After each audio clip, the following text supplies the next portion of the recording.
జూబ్లీహిల్స్ నియోజకవర్గంలో bogus ఓట్లపై BRS అభ్యర్థి సమర్పించిన ఫిర్యాదుపై ఎన్నికల కమిషన్ చర్యలు ప్రారంభించినందుకు తమ జోక్యం అవసరం లేదని హైకోర్టు అభిప్రాయపడింది. ఓటర్ల నమోదు, తొలగింపు నిరంతర ప్రక్రియ అని ఈ నెల 21 వరకు సమయం ఉన్నందున సరైన చర్యలు తీసుకోవాలని ఈసీని ఆదేశించింది.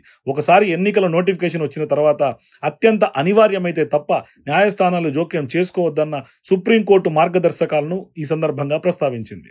కోర్టు ఉత్తర్వుల కారణంగా ఎన్నికల ప్రక్రియలో జాప్యం జరగకుండా చూసుకోవాలని సుప్రీం హెచ్చరించిందని వ్యాఖ్యానించింది. ఇక ఈ పిటిషన్లో ప్రత్యేక ఉత్తర్వులు ఇవ్వాల్సిన అవసరం లేదంటూ విచారణ ముగించింది. జూబ్లీహిల్స్ నియోజకవర్గంలో బోగస్ ఓట్లతో పాటు బయట వ్యక్తుల పేర్లు చేర్చారంటూ మాగంటి సునీతతో పాటు బీఆర్ఎస్ వర్కింగ్ ప్రెసిడెంట్ కేటీఆర్ హైకోర్టులో లంచ్ మోషన్ పిటిషన్ దాఖలు చేశారు. ఈ పిటిషన్పై ప్రధాన న్యాయమూర్తి justice Aparesh Kumar Singh, justice G M Mohiuddin ధర్మాసనం గురువారం విచారణ చేపట్టింది. పిటిషనర్ తరఫు సీనియర్ న్యాయవాది దామా శేషాద్రి నాయుడు వాదనలు వినిపిస్తూ బీఆర్ఎస్ అభ్యర్థి ఈసీ అధికారిక వెబ్సైట్ నుంచి ఓటర్ల జాబితాను తీసుకున్నారు.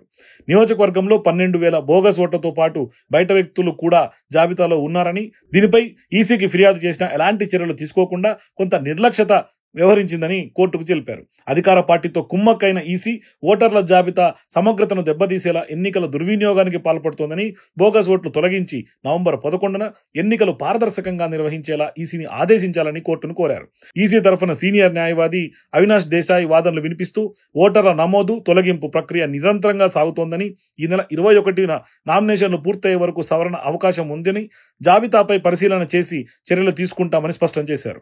సెప్టెంబర్ 2న ఈసీ విడుదల చేసిన ప్రాథమిక జాబితా ప్రకారం 3.92 లక్షల ఓటర్లు జూబ్లీహిల్స్ లో ఉన్నారన్నారు.